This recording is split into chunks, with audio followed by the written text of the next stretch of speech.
우리 전후 좌우에 옆에 계신 분들하고 샬롬하고 한번 인사해 볼까요? 샬롬, 샬롬. 예.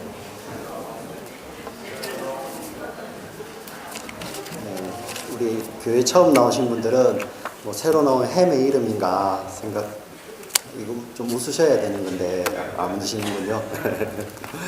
예. 샬롬은 평화, 화평이라고 이렇게 번역되는 히브리어 말로서요. 이렇게 완전하게 관계 안에서 화목을 누리는 것, 평화와 평강을 누리는 것을 샬롬이라고 합니다. 샬롬. 예수님께서는 우리에게 이 샬롬을 주시기 위해서 오셨습니다. 오늘 이 본문은 사실 우리가 지난 말씀 정회 때 보았던 우리 제자도에 대해서 다시 한번 우리 교회에게 어떻게 우리 교회를 보내시는지 한 번 더 생각해 보자는 의미에서 이 요한복음 말씀을 같이 나누려고 합니다. 여러분 오늘 읽은 이 짧은 구절, 근데 배경이 설명이 되어 있잖아요. 우리 19절 한번 같이 가서 볼까요? 19절 같이 가서 보시면은 시간 배경과 공간 배경이 다 나와 있습니다. 이날 this day, 그죠? 이날 곧 안식 후 첫날 저녁 때, 시간적으로는 이날 곧 안식 후 첫날 저녁입니다. 그리고 제자들이 유대인들을 두려워하여 모인 곳의 문들을 닫았더니, 유대인들을 두려워해서 제자들이 모여 있습니다. 근데 그냥 모여 있는 것도 아니고 문을 꽁꽁 닫아놨죠. 문들을 닫았다는 거예요. 한 문이 아니고 있는 대로 다 닫아놓고 두려움을 표하고 있는 거죠. 여러분, 제가 질문을 한번 해보고 싶습니다. 이날 곧 안식 후 첫날이라고 나와 있는데 이게 성경 복음서에서 여러 번 등장을 합니다. 어떤 것을 이야기할 때 이날 곧 안식 후 첫날이라고 나올까요? 처음 복음서를 읽으시는 분들처럼 저를 보시면서 다 저의 잘못입니다. 다 저의 잘못이고, 안식 후 이날 곧 안식 후 첫날은 바로 우리 사랑하는 주님이 죄와 사망의 권세를 깨뜨리시고 부활하신 날이죠. 그래서 안식 후 첫날, 우리 구약성경에 보면 안식 후 첫날 첫 이삭 드리는 그것이 바로 예수 그리스도의 부활을 모형하는 것인데요. 복음서에서는 이 안식 후 첫날이라는 것이 예수 그리스도께서 죄와 사망의 권세를 깨뜨리시고 부활하신 날이에요. 그 새벽에, 안식 후 첫날 새벽에 예수님은 죄와 사망의 권세를 깨뜨리시고 부활하셨는데 그 저녁에 제자들은 여전히 무언가를 두려워해서 모여 있습니다. 문을 꽁꽁 닫아놓고요. 도대체 무슨 일이 있는 것일까요? 그런데 이들이 또 왜 이렇게 문을 닫아놓냐고 보니 유대인들을 두려워했다고 합니다. 여러분, 제자들도 유대인들입니다. 왜 유대인인 제자들이 유대인을 두려워하죠? 여러분, 코리안들이 코리안 두려워합니까? 아메리칸 두려워합니까? 뭐 가끔씩 이렇게 좀 남을 해코지하려고 하는 사람들이 있으면 그런 사람들은 좀 우리가 피하지만은 대부분 안 그러지 않습니까? 근데 왜 이 유대인 제자들이 유대인들을 두려워해서 문은 있는 대로 다 닫아놓고 이렇게 모여 있었을까요?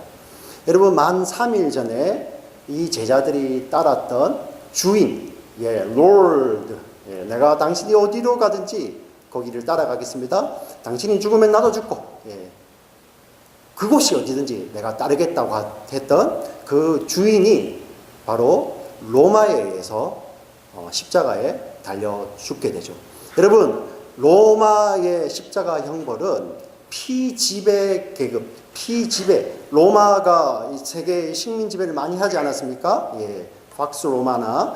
자, 그러면서 그들이 로마인들에게는 십자가형을 주지 않았습니다. 바로 이 다른 나라 사람들, 지배당하는 그 피지배 계층은 그들에게만 십자가형을 주면서 로마에 반역하면 이렇게 된다는 것을 보여주는 거예요. 그래서 아무도 그 로마에 반역하지 못하도록 하기 위해서 있는 것이 십자가형입니다. 결국 십자가에 달렸다는 것은 로마의 반역자라는 것이죠. 예수님이 십자가에 달렸습니다. 결국 그가 로마의 반역에서 죽었다는 것이죠.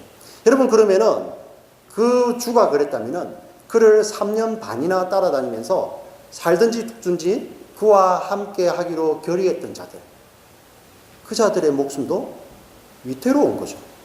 근데 여러분 아시다시피 로마에 십자가에 넘겨줄 때 모의하고 넘겨주라, 십자가에 못 박으라 소리쳤던 자들이 다 유대인들이었거든요.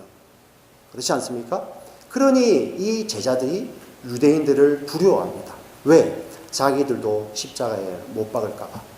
여러분 뒤에 베드로나 이런 사람들은 사실 십자가를 두려워하지 않습니다. 이제 순교할 때 보면은. 근데 이때는 왜 이들이 두려워할까요? 왜 이들이 이렇게 두려워하고 있습니까? 왜냐? 그들은 죽는 것이 두려웠거든요. 죽기를 두려워하고 있습니다. 여러분, 왜 우리 죽는 것이 두렵죠? 그리고 사람들은 왜 두려워합니까? 저와 여러분 왜 두려워하죠? 여기서 나는 두렵지 않아요. 이런 분 계십니까? 저도 그런 분들 보면 두렵습니다. 굉장히 두렵습니다. 네. 우리 사람들은 다 두려워하죠. 자, 그런데 사람이 이렇게 두려워하는 존재로 지어졌습니까? 아니지 않습니까? 우리 성경을 보면 알죠. 처음 두려움이라는 단어가 어디에 등장을 하냐면은 창세기 1장이 아니에요. 창세기 2장이 아닙니다. 창세기 3장 9절 10절에 두려워한다는 말이 나옵니다. 같이 한번 읽어보겠습니다. 창세기 3장 9절 10절 시작.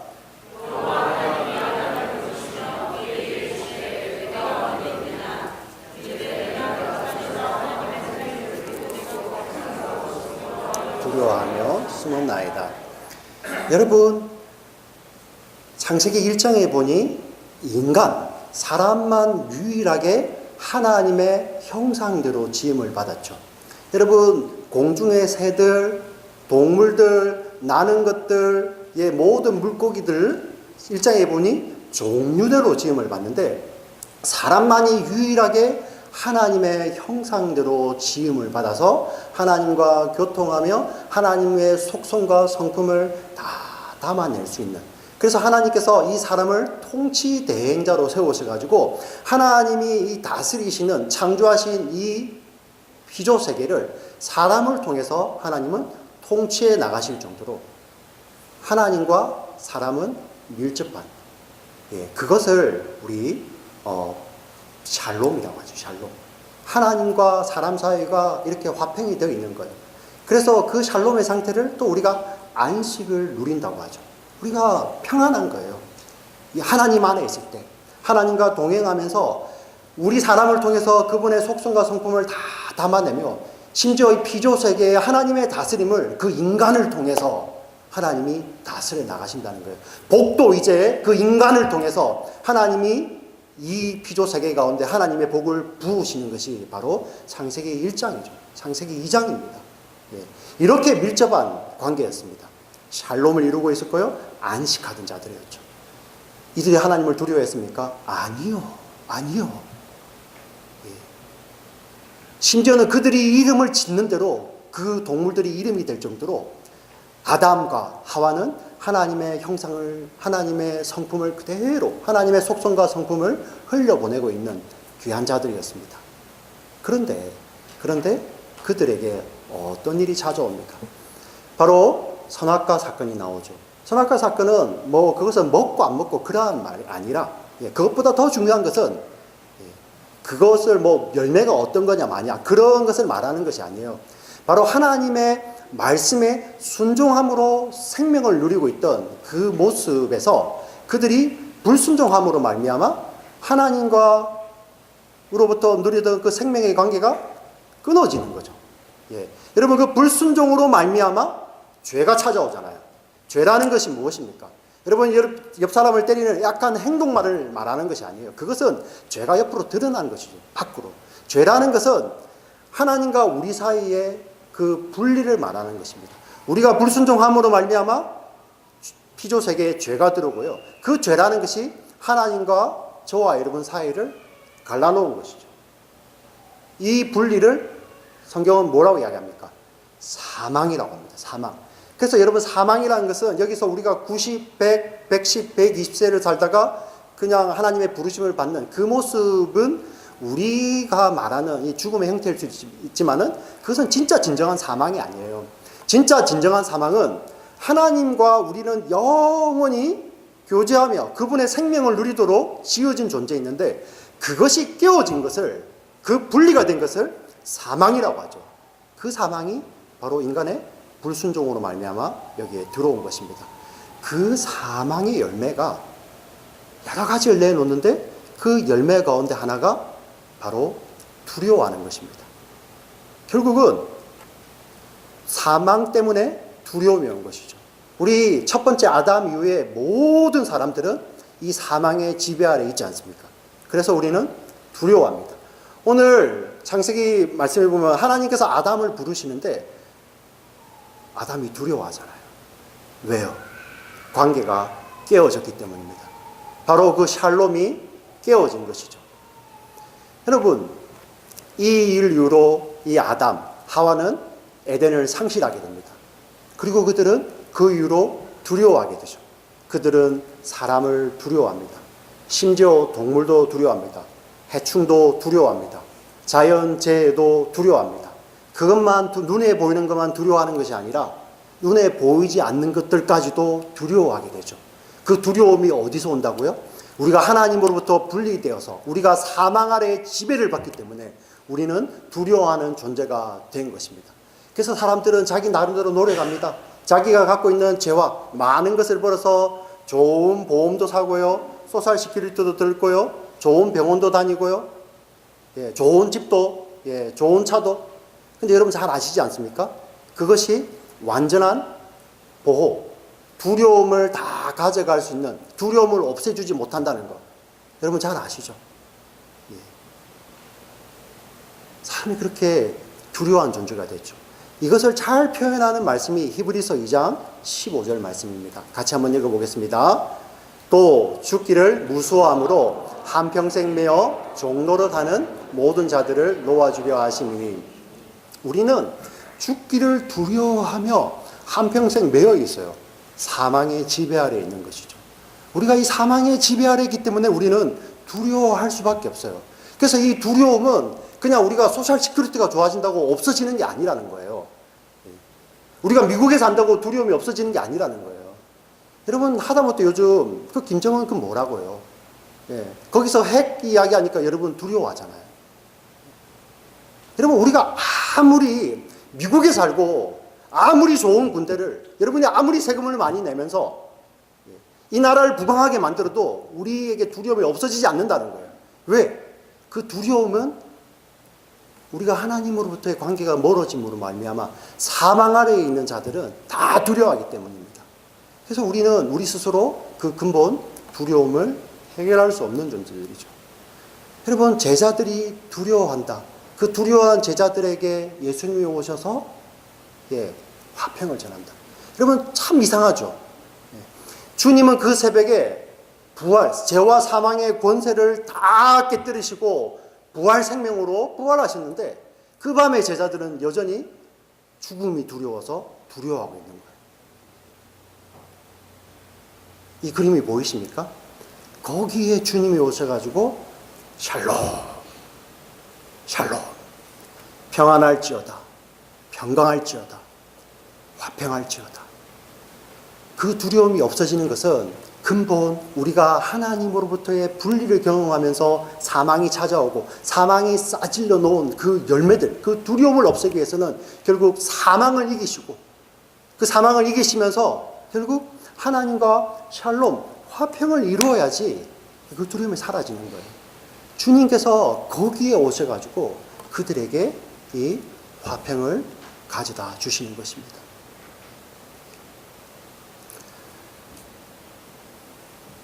그 주님께서 자신을 내어주심으로 말미암아 이제는 우리가 하나님의 생명이 부어짐으로써 우리가 하나님과 화평하는 존재가 되었어요. 그래서 오늘 여기 보세요. 우리 다시 19절 본문, 요한복음 19절 본문으로 가보겠습니다. 요한복음으로 가보시면은 19절 보시면은 예수께서 오사 가운데 서서 이르시되 너희에게 평강이 있을지어다 하시고 바로 20절에 이렇게 나와 있어요. 이 말씀을 하시고 손과 옆구리를 보이시니. 예수님께서 샬롬, 샬롬, 샬롬, 하나님과 인간 사이에 그 샬롬을 회복시키시면서 그 샬롬이 어떻게 이루어졌는지를 보여주시는 거죠. 그분의 손과 옆구리를 보여주십니다. 예, 옆구리는 창에 찔린 자국이죠. 예, 손은 무엇입니까? 못에 상한 자국이지 않습니까? 창에 찔리고 못에 상한 옆구리와 손을 보여주시면서 샬롬 하시는 거예요. 이사야 53장 5절에 그가 찔림은 우리의 허물을 인하며 그가 상함은 우리의 죄악을 인함이라. 그가 징계를 받음으로 우리가 샬롬을 누리고 그가 채찍에 맞음으로 우리가 나음을 입었도다. 하나님과 인간 사이가 샬롬하는 것은 바로 그분의 상함과 찔림으로 말미암아 우리 하나님과 인간 사이가 샬롬이 되는 거예요. 이게 근본이라는 것입니다. 그대로 하지 말아라. 그냥 명령으로 주시는 것이 아니에요. 저와 여러분을 이제 그분의 상함과 그분의 찔림으로 하나님과 우리 사이의 관계를 회복시켜주면서 하나님만이 주실 수 있는 그 진정한 피스, 샬롬을 우리에게 이제 주시는 것이죠. 그 샬롬을 내가 이것으로 이루었다. 손과 옆구리를 보여주시는 것입니다. 이것이 하나님께서, 아버지께서 아들을 이 땅에 보내신 방법입니다. 이 샬롬을 위해서요. 방법들 여러 개 찾다가 안 돼서 이게 아니고요. 유일한 방법들. 범죄한 인간을 다시 그 거룩하시고 공의로우신 하나님과의 관계 회복시키기 위해서는 하나님이 돌아가셔야 되는 거예요. 하나님이 자기의 생명을 내어놓아야 되시는데 바로 그 성자 하나님이 자신의 생명을 내어놓으심으로 하나님과의 샬롬을 회복시키시죠. 지금 그 샬롬을 주시는 것입니다. 왜요? 성부 하나님께서 성자 하나님을 이렇게 보내셨기 때문에 그 성자 하나님이 이제 제자들에게 내가 너희들도 보낸다. 다시 샬롬 하시면 21절 우리 요한복음 19장 21절 보세요. 내가 예수께서 또 이르시되 너희에게 평강이 있을지어다. 샬롬. 아버지께서 나를 보내신 것 같이 나도 너희를 보내노라. 예수님은 지금 제자들에게 보내시면서 무엇을 보여주십니까? 구멍난 손, 상처 입은 옆구리. 이 세상의 화평을 위해서 상한 손, 찔린 옆구리를 보여주시면서 너희는 이 십자가를 가지고 샬롬을 회복해야 돼. 이게 복음 아닙니까?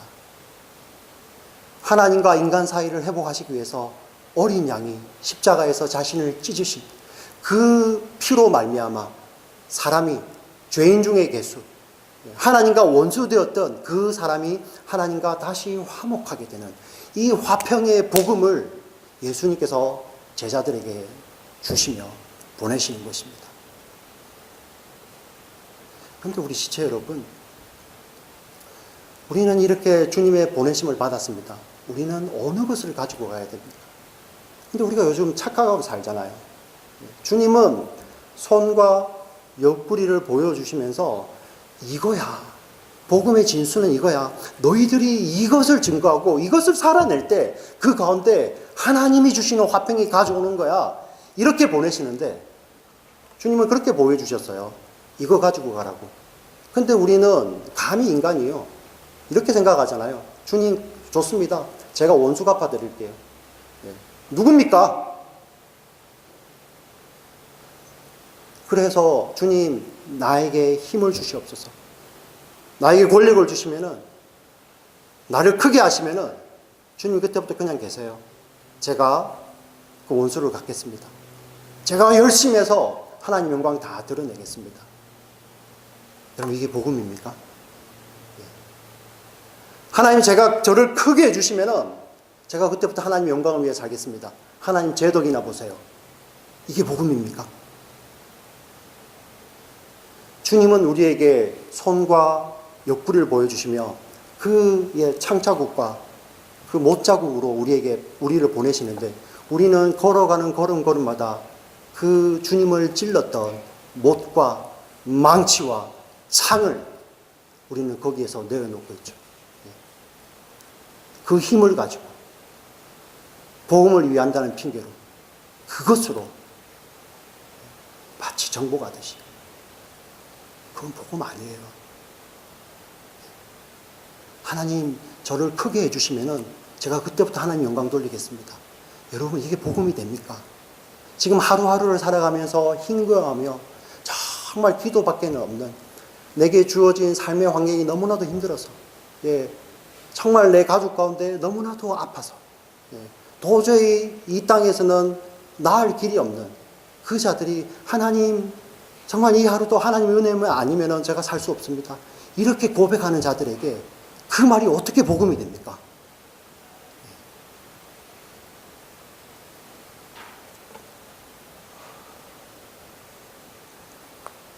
가슴이 너무 아픕니다. 가슴이 너무 아픕니다. 이 땅이 마지막인 것처럼 살면서 이 땅에서 정말 내가 잘 되게 해주세요. 그것이 전부이냐 사는 자들에게 그 자들에게 네가 힘을 가지라 하는 것이 그 자들에게는 기쁜 소리가 되죠. 그러나 정말 그리스도의 복음을 가지고 하루하루를 씨름하며 살아내는 자들에게 어떻게 그것이 복음이 될 수 있습니까? 진짜 복음이 무엇입니까? 진짜 은혜가 무엇입니까?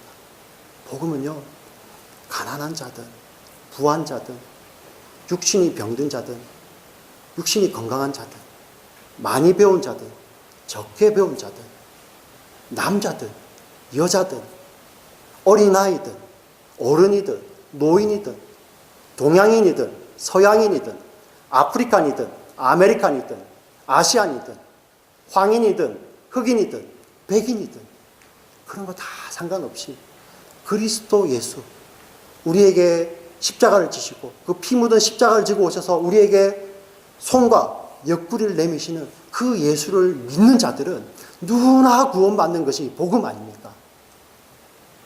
사랑하는 지체 여러분, 우리는 우리의 삶이 흘러가는 곳에 어떤 흔적이 남아 있습니까?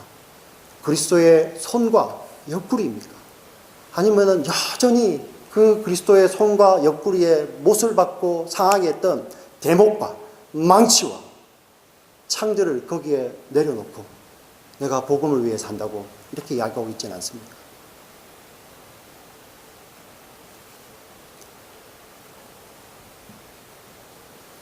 우리 진짜로 돌아갑시다. 우리 예수님이 우리를 어떻게 보내십니까? 참 이 말씀을 묵상하면서 너무 부끄럽습니다. 저 자신도 마찬가지고요. 오늘날 우리 현대교회 어떻습니까? 교회로 오죠. 우리 선교사님은 교회 오는 이유가 빨리 집에 가기 위해서다 이렇게 말씀하셨는데 마치 교회에 오는 이유가 집에 가기 위해서. 여러분 그러면 교회에 오셨다가 집에 가실 때 교회를 떠나십니까? 네. 그럼 여러분 교회가 아닙니까? 여기 왔을 때는 복음이고요. 나가면 세상 똑같이 창 들고 똑같이 못 들고 망치 들고 싸우는 것입니까? 아니죠. 심지어 교회에 와서도 우리가 나누는 이야기가 우리의 이야기를 보면 알잖아요. 우리의 열매를 보면 알잖아요. 온통 자녀들 이야기, 좋은 학교, 좋은 직장, 좋은 결혼. 여러분 부끄러워하셔야 됩니다. 우리의 자녀들이 좋은 학교를 가고 좋은 직장을 가지고 좋은 사람 만나는 것이 부끄러운 것이 아니라 그 자녀들에게 진짜 복음을 가르쳐주지 못하고 진짜 복음을 전하지 못하고 그 삶을 살아가지 못한 저희 부모들 부끄러워해야 됩니다. 한 번도 그 자녀들에게 너가 하는 공부를 통하여서 너가 하는 작업을 통하여서 하나님을 생각하고 이 세상 가운데서 하나님의 화평의 복음을 전하는 도구가 되게 해달라고 가르쳐주지도 않고 기도도 하지 않는 그런 우리 부모의 모습을 부끄러워해야 됩니다. 아니요. 그렇게 말은 하지만은 한 번도 그 자녀들 앞에서 한 번도 그 복음을 살아내지 못했던 우리가 부끄러워해야 됩니다.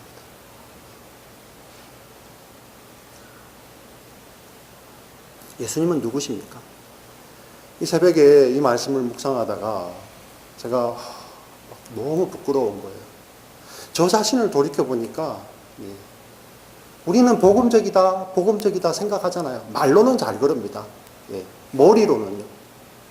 복음을 많이 아는 것처럼 이야기하지만은 실제로 돌아서 보면은 그 자리에는 예수님의 손바닥, 구멍난 손바닥과 창자국 난 옆구리가 있는 것이 아니라 그 자리에 내가 지나온 자리에는 굵은 대목과 망치와 창들이 그 자리에 놓여있고 관계를 깨뜨리고 부시고 파괴하는 그러한 것들만 남아있지 않습니까? 마치 예수님이 우리에게 보여주면서 원수가 봐달라. 주님은 그렇게 보내시지 않습니다. 아버지께서 나를 이렇게 보낸 것처럼 나도 너희를 보낸다. 아버지께서 그 샬롬의 복음을 위해서 예수 그리스도를 보내신 것처럼 이제 예수님은 저와 여러분을 이 샬롬의 복음의 전달자로 보내십니다. 사랑하는 지체 여러분, 우리는 정말 복음의 전달자 아닙니까? 우리 교회가 가는 곳곳마다 여러분 우리 교회에 사람이 많이 오는 거 이거 그렇게 중요한 거 아닙니다. 물론 영혼이 구령받기 위해서는 많이 와야 되죠. 그런데 진짜는 우리 교회가 흩어졌을 때 그 가정에서 여러분의 일터에서 여러분이 공부하는 그곳에서 진짜가 나오지 않습니까? 거기에 여전히 채찍과 칼과 창과 목과 망치가 놓여 있다면은 우리는 주님의 보냄을 받은 자들이 아니잖아요. 주님은 그분의 손과 옆구리, 피 묻은 십자가를 지시고 오셔가지고 우리 속에 들어오셔서 이제는 우리를 보내시는데 우리와 함께 하십니다. 너희 진짜가 이거야. 너희 진짜가 이거야. 여러분 노력하지 아니하셔도요. 하나님께서 이 일을 반드시 하신다니까요. 저와 여러분을 화평의 복음의 전달자로 여러분들을 만들어내시기 위해서 여러분의 삶 가운데 개입해 오시고 여러분 삶 속에서 창을 의지하고 칼을 의지하고 못을 의지하고 망치를 의지하던 우리의 옛자들을 다 잘라내시고 우리를 진짜 예수 그리스도의 못자고 난 손, 그 옆구리로 사는 진짜 예수 그리스도의 참 제자로 저와 여러분을 부르시고 동행하시고 우리를 인도해 가십니다. 여러분 믿습니까? 우리 지체들, 우리 교회 공동체는 어떻습니까? 정말 우리가 깊이 고민해 봐야 됩니다. 회심의 여정이라고 했잖아요. 하루아침에 여러분 이거 한번 듣고 되지 않습니다. 여러분 속에 있는 거, 그 진짜가 드러나기 위해서는 여러분의 옛 사람이 죽어야 돼요. 하나님께서 얼마나 우리 가운데 오셔서 이 일을 하시는지 진짜들은 나타납니다. 사랑하는 지체 여러분, 우리 이 시간에 눈을 한번 감았으면 좋겠습니다. 눈을 감고 좀 묵상했으면 좋겠습니다. 예수님은 누구십니까? 예수님이 저와 여러분에게 복수를 부탁하십니까? 와, 진짜 아프구나. 누구야? 누가 내 손에다가 못을 박았을까? 누가 내 옆구리에다가 창을 찔렀을까? 좀 찾아내서 복수해다오. 마치 우리는 그 말을 듣고 사는 것처럼 하나님 나를 고지 꼭대기에 올려주세요. 하나님 내 자녀들을 꼭대기로 만들어주세요.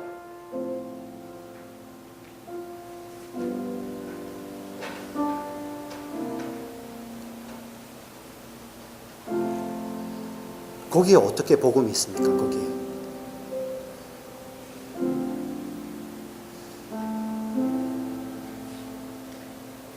그래서 나를 꼭대기로 인도하는 그 힘이 사라지면은 교회도 떠나는 것이죠. 여러분 그들에게는 하나님은 원 오브 댐입니다. 원 오브 댐. 나에게 힘을 주는 것, 나에게 기회를 주고 내게 건강만 주고 내게 명예만 주고 이 땅에 부만 주는 것, 그것이 어떤 것이 되어도 좋다. 근데 종교인들은요, 그게 하나님이면 좋겠다. 아닙니다. 아닙니다. 우리가 그런 것으로 두려움이 없어지는 게 아니에요. 우리의 두려움을 없애고 우리의 정말 이 사망의 지배 아래서 죽기를 두려워하는 자들을 구원해내시는 것은 그분의 십자가밖에 없습니다. 그분의 구멍난 손밖에 없고요. 그분의 찔린 옆구리밖에 없어요. 여러분이 믿는 예수는 누구입니까?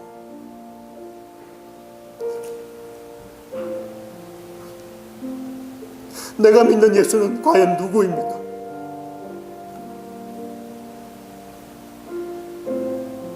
여러분이 예수를 더 알아가기를 원하지 않습니까?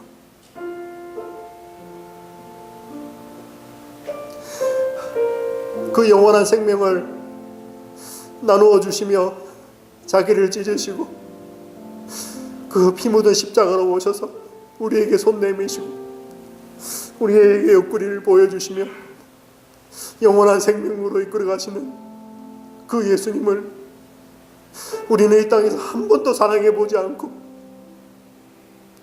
마치 예수를 천당 갈 때 차표처럼 여기는 저와 여러분 도대체 누구입니까?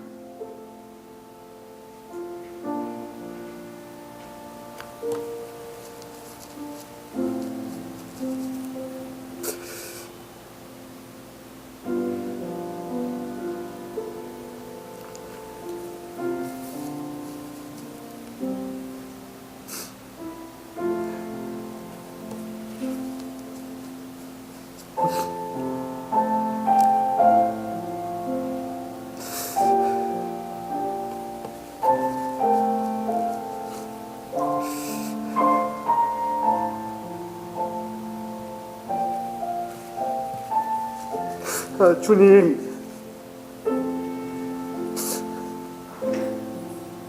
우리 주님, 우리를 위해 십자가 지신 주님, 자신을 찢으신 주님,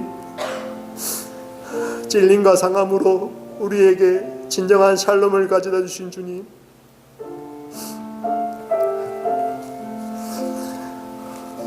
감히 죄인이 기도합니다. 이 주님을 더 알았으면 좋겠습니다. 이 주님을 더 사랑하면 좋겠습니다.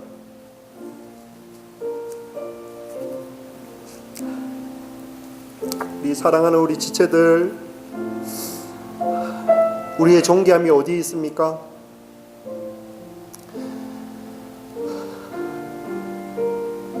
천지의 주제가 되신 그분이 자신의 생명을 주시기까지 우리를 사랑하시는 그 사랑에 우리의 존귀함이 있지 않습니까? 그게 우리 교회의 정체가 아닙니까? 우리의 제자됨의 정체가 아닙니까?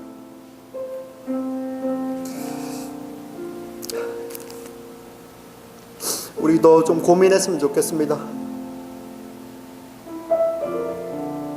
말씀 앞에 비추었으면 좋겠습니다. 이 가을에 좀 묵상하며 살자고요. 주님, 저희들 정말 진짜로 살기는 원합니다. 세상의 눈에 세상이 벌려놓은 그것들에 현혹되지 아니하고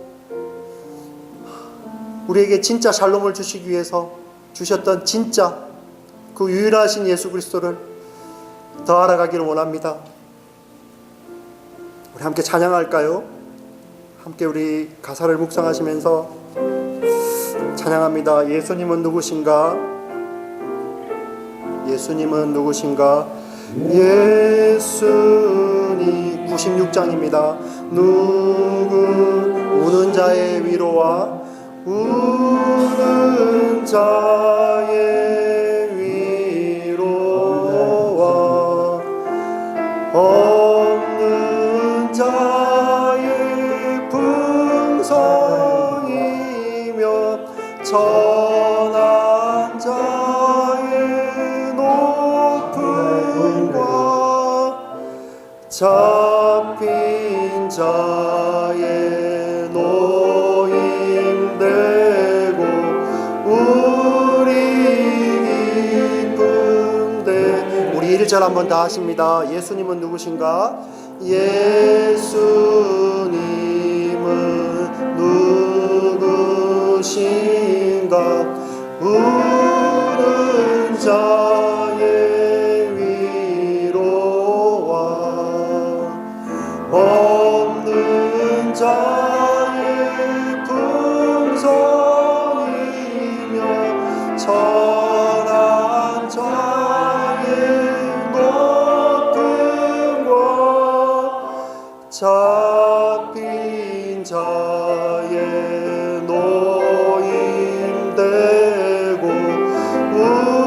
우리 기쁨 되신 예수님은 누구신가? 예수님은 누구?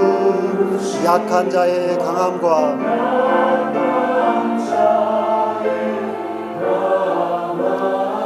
눈먼 자의 빛이시며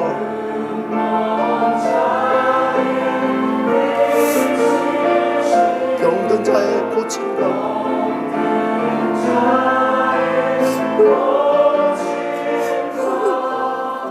죽은 자의 부활되고 우리 생명 되시네.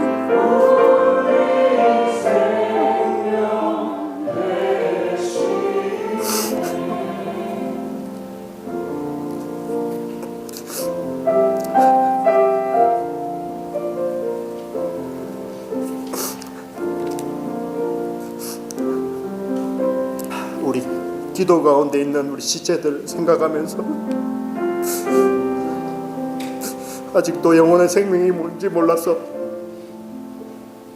어둠 가운데 방황하는 우리의 지인들, 형제들, 가족들 생각하면서 우리의 진정한 소망 되신 우리 주님의 이름을 다시 한번 부르면 찬송했으면 좋겠습니다. 예수님은 누구신가?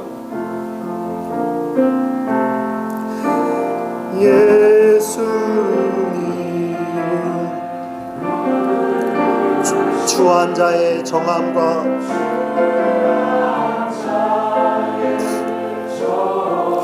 죽을 자의 생명이며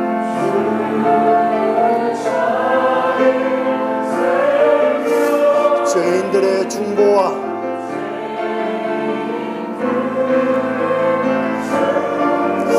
멸망자의 구원되고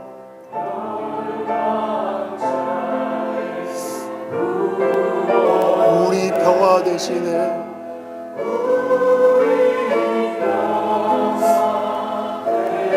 예수님은 누구신가? 예수님은 누구신가? 온 교회의 머리와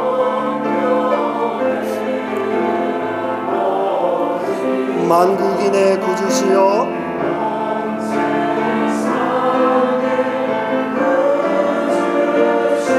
모든 왕의 왕이여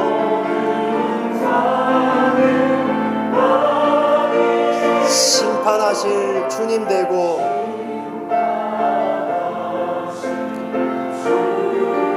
우리 영광 되시네. 우리 자리에서 일어나셔서 목소리 높여서 한 번 더 3절 4절 찬양하겠습니다. 예수님은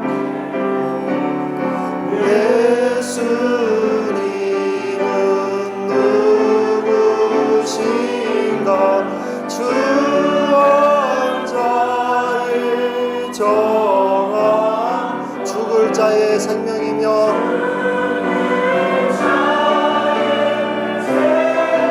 죄인들의 중보와 죄인들의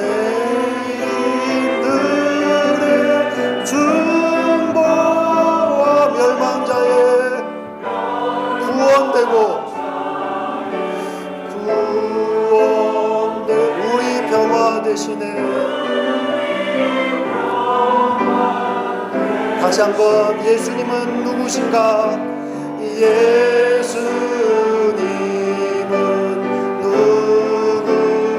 온 교회의 머리와 온 교회의 머리 온 세상의 구주시며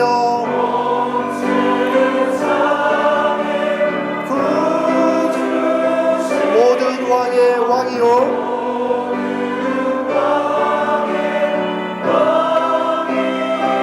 심판하실 주님 되고 주님 우리 영광 되시네.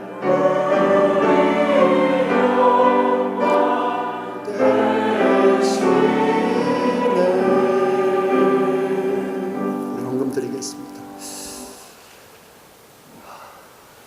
살아계신 하나님 아버지, 정말 감사합니다. 정말 주님밖에 없습니다. 정말 주님밖에 없습니다. 우리 성도들의 고백이 우리 이 회복의 여정의 가운데서도 이 고백이 되게 하여 주시고 주님 만나는 그날, 주님 오시는 그날에도 오직 주님밖에 없습니다 라는 고백으로만 사는 주의 귀한 자녀들 다 되도록 주의 은혜를 다하여 주시옵소서. 예수님 이름으로 기도합니다. 아멘.